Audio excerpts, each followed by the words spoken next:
We're getting into summer, which historically is when gun violence picks up in our city. Last summer, Portland launched a pilot intervention program called Safe Summer PDX, which funded 5 community based organizations. And Love is Stronger was among them. Led by Lionel Irving, the organization had over 600 successful interventions throughout summer into fall. By all accounts, the citywide program was a success, and its impact continues to be felt. Portland Police Bureau data shows the number of deadly shootings dropped by 56% in March of 2023 compared to last year. But its success has justified less investment by the city because they're like, cool, we did it, problem solved. So now Lionel is worried that his organization and others, which have smaller contracts this year, won't be as effective this coming summer. Today on CityCast Portland, Lionel is here to explain why gun violence isn't a one-and-done issue, and why if we want to see safer streets, organizations like his need continual investment from our city and our community. It's Tuesday, May 30th. I'm Claudia Meza, and this is what Portland's talking about. Lionel, thank you so much for taking the time to come and talk with us. Yeah, my pleasure. I love some of the work you guys been doing. I watched some of you guys' previous podcasts. You had some great conversations. So I really feel honored, to be a guest on you guys' show. Oh, thanks, Lionel. You have so much experience preventing gun violence in this city. What do you think people tend to get wrong when they talk about gun violence in Portland specifically? I think one of the biggest misconceptions is that all the gun violence is majority gang violence. And it's really getting clumped into one, category when, really 40% of gun violence is from the homeless camp. And, 60% of the drug trade is happening through the homeless camp. And so I think a lot of the crime is kind of pinpoint on the gang members. But not to say that they're not responsible for a lot of the crime and the gun violence, just that they're solely responsible for it, I think is the misconception. Yeah. The gun violence I'm afraid of is probably the one that's least going to happen, which is someone just coming in a random spot and just shooting it up, Just to hear that it's more of a situation that's being exacerbated by our houseless situation.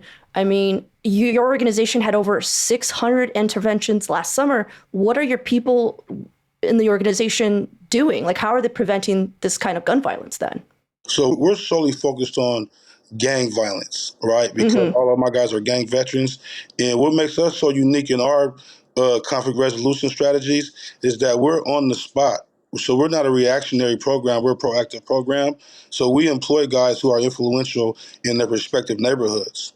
And we employ them to de-escalate, redirect, interrupt gun violence. They are the guys that these young kids are looking up to. They are the guys that these guys are calling for advice. Right. So these are the guys that we need to have underneath our banner so we can give them the advice that they need to give their friends. Right. So is it important to build relationships between the police and the community? Because I remember they had that gang unit that was really, really controversial. And so a lot of people have had pretty negative experiences with the Portland police, specifically trying to mitigate gang gun violence. What are you seeing right now? Well, I'm a generational gang member. So I dealt with the gang task force back in the 90s when it was really, a predatory task force where there was no problem where they would hit you with billy clubs, and getting pulled over too much was never a question like it is nowadays. And so I'm on the FITCOG, which is the Focused Intervention Task Force Oversight Committee, which is that COG, the Focused Intervention Team is focused solely on gun violence on all forms. If it's gang violence, homeless gun violence, road rage, terrorist shooting, whatever it is, this is their job. And I'm on that task force so the community doesn't have to feel like it did in the 90s, right, in the early 2000s, where they were getting over police, because no longer is it acceptable for the police to throw out a dragnet and just arrest as many people as possible. That's not the solution. Right. We want the police to be intentional. If they're bad guys that you know who are bad guys, then why are you getting other guys? Let's go get that guy. If he's a criminal, we might not be able to get him for shooting, but you might be able to get him for selling drugs, pimping girls. Right. It's a host of laws I'm pretty sure he's breaking. So why throw a dragnet and get a whole bunch of kids who are traumatized that got guns now and arrest them and say you're solving gun violence? When we know even the gang violence is only driven by about 15 kids and young adults. Yeah, I hear what you're saying. Like, what changes do you think need to happen in order for the work that you're doing to like fully coalesce with the Portland police, the direction that they're going? Yeah, so we're in there. We're doing that work right now. It's just for a guy like me on the FITCOG, Yeah. right? Having confidential clearance, being able to give the police advice on how to serve our community, because the police is a service unit. So we want them to be in our community in a service mindset. That's right. So I could be in the room when we know if the police have an issue with another police officer, their culture is to handle it on the lowest level, and then if it's going to push itself up if it's too big. We want you to serve the community the same way. You handle it on the lowest level. And then if it's too big, it's going to push itself up. That actually creates a service mindset, creates an ally mindset. And so we were doing a lot of great work with the FITCOG in building credibility and relationships back with the community. And one of their main tools that they're using is when I used to be a kid standing on the corners and the police used to park on the corner for whatever, maybe they there for selling drugs, it's drug dealing, I'm there just hanging out. And they would be policing me in that moment because I didn't know why they were there. Right. Now we got the FITCOG going up there saying, hey, to the guys occupying the streets, hey, how y'all doing? Hey, we over here because there's a lot of gunfire, and we over here to protect y'all too. They've been talking to guys who got drugs in their pocket. They might got a gun on them, but they're not over there just to jump out and start patting guys down. They over there because the area is hot, and we know when the police show up, the bad guys is going to leave. So police, please go park over there so the notorious guys can get up out of here. And then it builds a relationship when the police pull up and tell guys why they're there. That's how you begin to trust back into the community, because now their police in our community are serving our community the same way they're serving their community, because they will go talk to their neighbors. Yeah, yeah.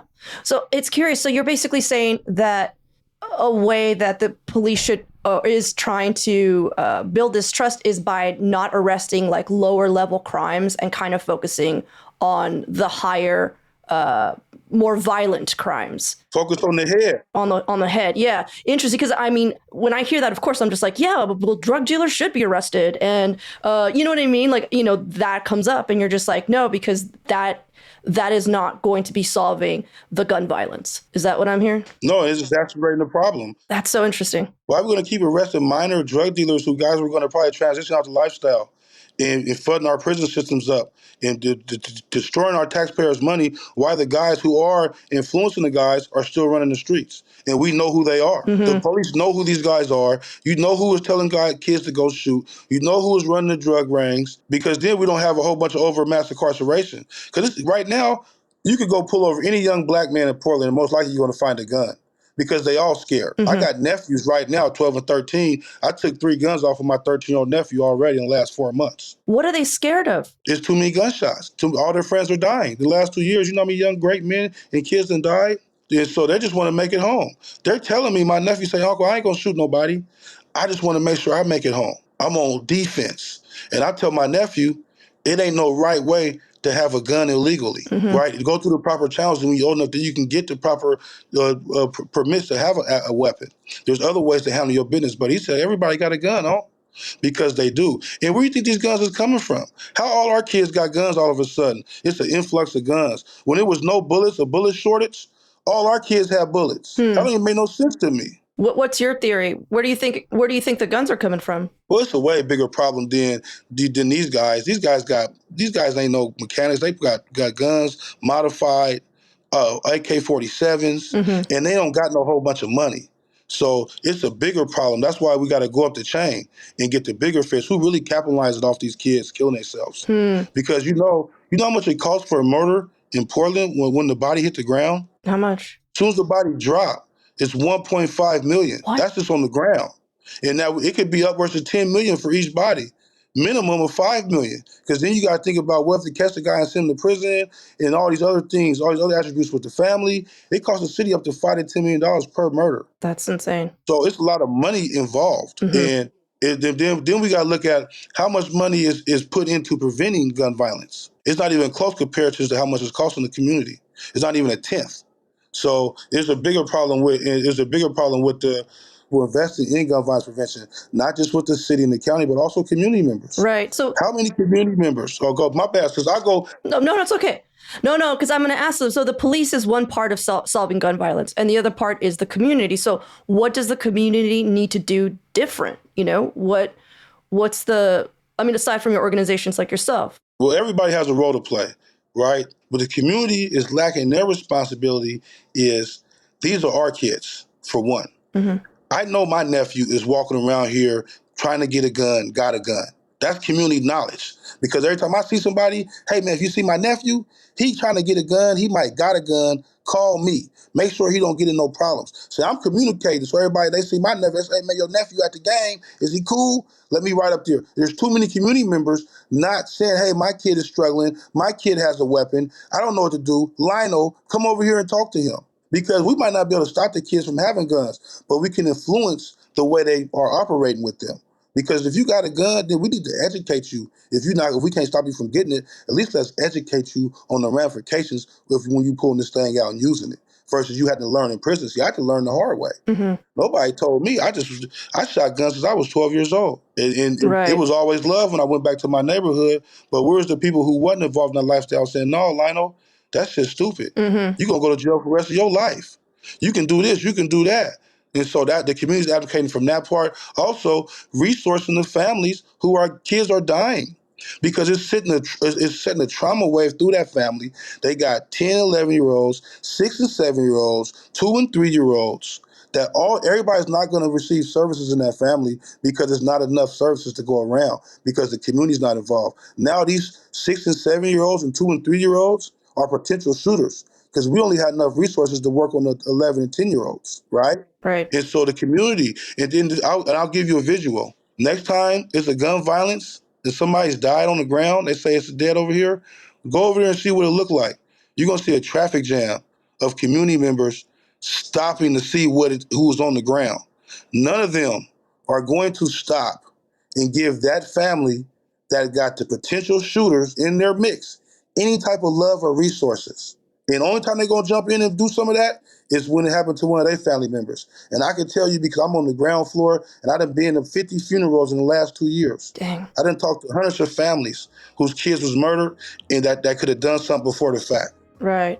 Well, let's take a quick break here. And when we come back, let's talk about some of the ways Love is Stronger is working with youth to prevent gun violence.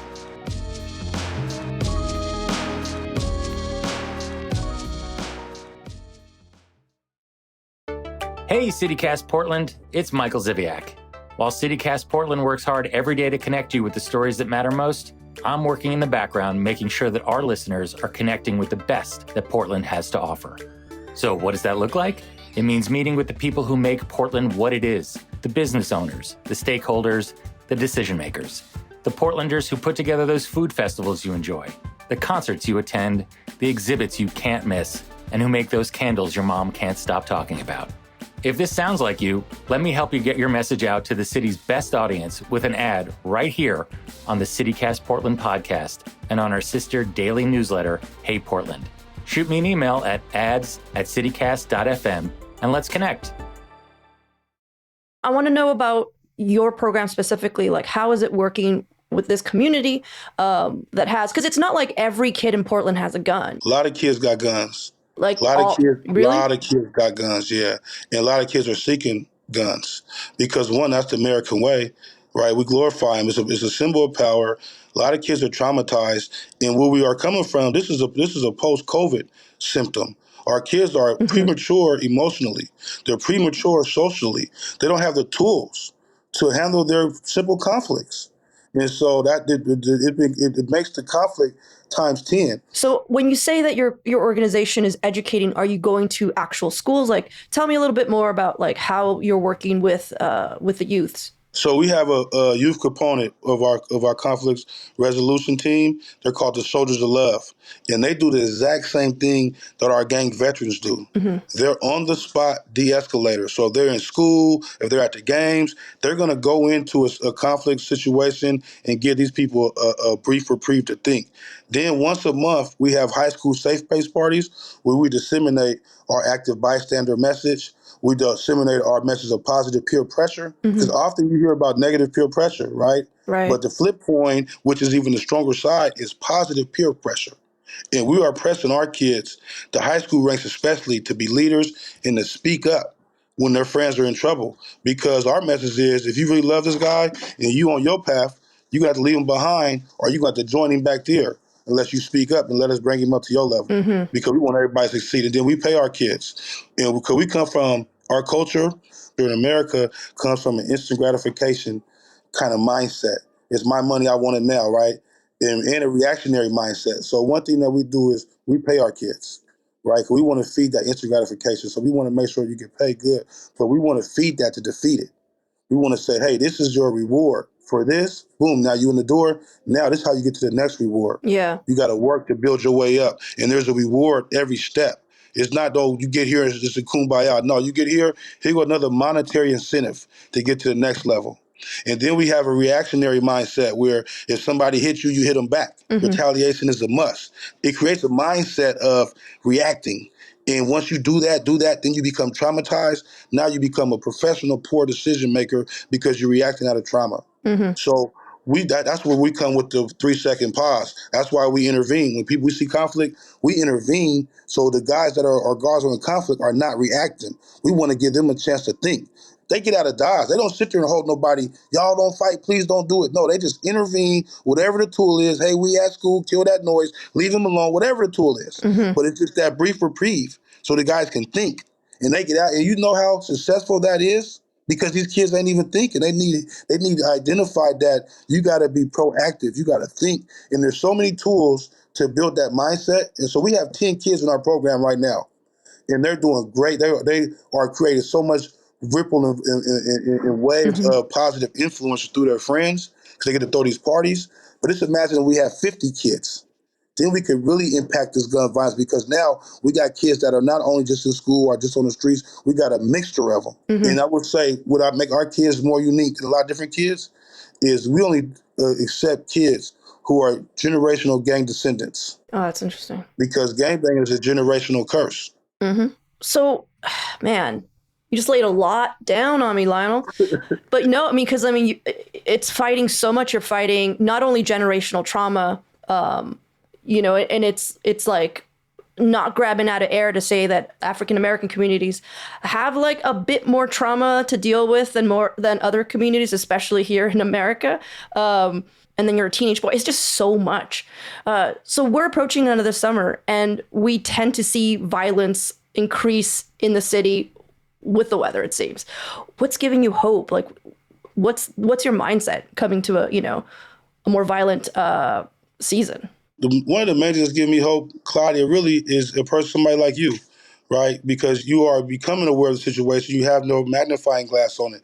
That's what we want. The more community members that we have that are aware, that are pressing our city members to do the right thing, right? To invest in programs like mine so we can have 50 kids, right? So we can have 50 gang veterans. Why we only got 5 or 6 gang veterans and they got 600-700 interventions? You know how much money that saved the city? Yeah. $5 million to $10 million per body. How much money did we save to taxpayers? Yeah. But they don't want to, guys like me are not easy to get behind because of the history that I have, the language that I speak, the type of program that I run, because I'm directly involved in the gang culture. I'm a gang veteran. I've been on both sides of the gun. I've done everything a gang member could aspire to do. So it makes the politicians apprehensive to get on board with this kind of program. Yeah. And then the community members, everybody want to be the one to do it. It ain't about being the one to do it. It's about let's get it done together. Right. And that's what the community problem is. Cause I only been free for about 4 years, so I'm still reacclimating back into the community. I'm coming to my 5th year now. Lionel, congratulations. Seriously, that's amazing. The fact that you hit the floor, not just running, but like spreading so much love, man, like you're making me a little teary eyed over here. Like that's something to be proud of, man. That's amazing. The city has seen a dip in violence this year. Do you find that reassuring? Do you think that maybe your community has a bit to play in that at all? Or what are you thinking? Well, that was a direct result of the work that we did with Safer Summer PDX. The city finally invested in us to do the work. And then we had the results after the work was over. It would have been nice to see another strong reinvestment. But I felt like a lot of people thought that was a championship when I knew it was just a kickoff. It really was just a coin toss for real. We ain't even gotten to the strategy yet. And so we need that kind of investment where we can do the work. We scaled up to 11 people. Then when it was over, we had to scale back down to 4. And so we need that same 11 guys because those guys are gang veterans. Just imagine, though, we need those guys in the fold. We don't need them out of the fold. So this summer, I'm encouraged because there's a lot of people who have their attention on gun violence, and especially even calling it gang violence, that's what it calls. A lot of people got their eyes on it and want to see results.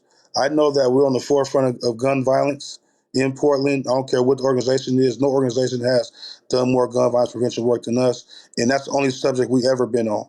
See, there's a lot of subject hoppers. We've never had no other topic Right. but gang violence since the inception of my program. And so I'm excited that we got a lot of more people that are coming on. We got a lot of more organizations who are doing some of the same tactics that I got or employing, so that it's working. And we share information. We invite any organization that want to get involved in gun violence. We share every tactic in the way that we do it because there's enough for work for everybody. We need to save these kids. And this is another misconception that I want to make sure that everybody knows. We're not at war with the guys and girls out here shooting people. We're trying to save these kids, right?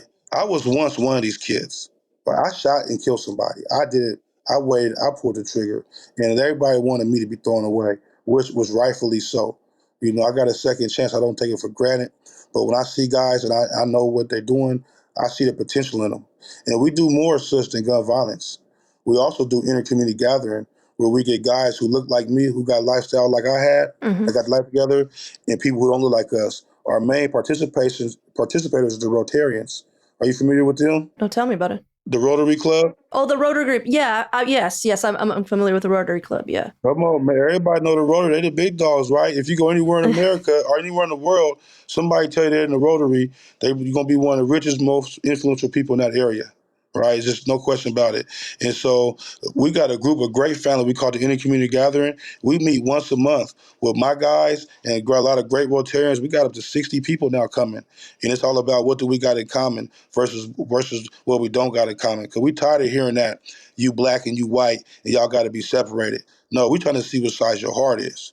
We always say we will the big heart and we the big heart committee. So that's all we want to get is what people, we don't care what skin tone you is, what age you is, what your culture is. We in a safe space where we got older white dudes who can ask the questions and the person ain't gonna say, oh, you racist and this, they're gonna give you understanding. And we got younger black kids and younger black, they call me younger. I'm 40, but I guess that's how old they is. Let's say I'm younger, right? So younger dudes like myself, and I can, get up close to the culture. And the benefits to our inter-community gathering is, it has been so amazing as far as the friendships and the business knowledge that has been flowed between groups and just the power that we have together. That's why they want to separate it. And now we're getting our kids together. We're creating a youth inter-community gathering where we're getting three demographics and geographics. We're getting suburban Portland, Lake Oswego. We're getting urban Portland, northeast and east Portland, and we're getting rural Oregon in Corbett. And we're going to get all those kids together. Our target is third graders. And our premise is we want to build their friendships now so they're not going to be like us and meet in corporate America at 40 and say, man, we could have been great friends at 20 or 15 and great allies. So we got a lot of different things. We're on a lot of different levels of community building. If you see my logo, this is how we envision the community. He's wearing something that says love is stronger, by the way, and it's a fist and every finger is a different color, like a different skin color. It's pretty awesome. Yes. Well, Lionel, thank you so much for the work that you do. And I mean, if there's any way we could support you, just let me know. And if anyone listening now wants to just know how they can support you, where should they go? Yeah, man. Look us up on our website, loveisstrongergv.org. And we're still in construction, but it got all the right components to get you ready to go, the right information. Please tap in with me anytime on our Facebook, Love is Stronger Inc. Our Instagram is bullet_free_weekend, bullet free weekend. And we do any community resources. And I want to say this before we go. When people hear resources, first thing they think about is money. But that's only a tenth of the battle. Resources mean so many different things. You might have a space we can use. You might be able to give kids rides. You might be able to be a mentor. You might be able to give apprenticeships, interns, letters of recommendation. The list is so long of the things that you can do to help reduce gun violence. We need you. Oh, well, thank you, Lionel. Thank you for having me. Have a great day. I appreciate you.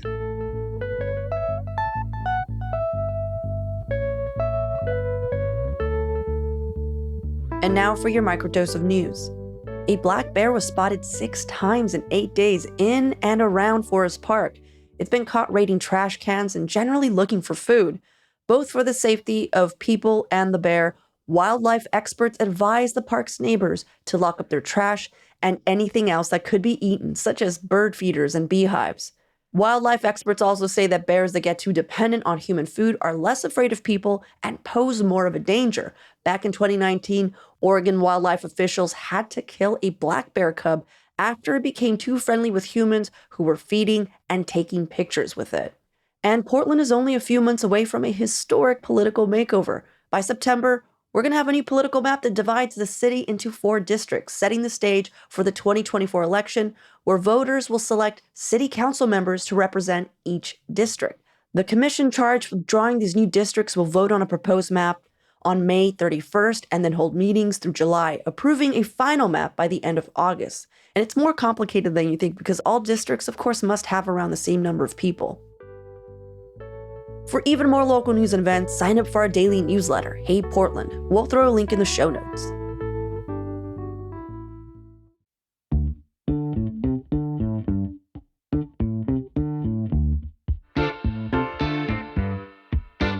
That's all for today here on CityCast Portland. We'll be back tomorrow morning with more from around the city. Until then, see you at Slim's.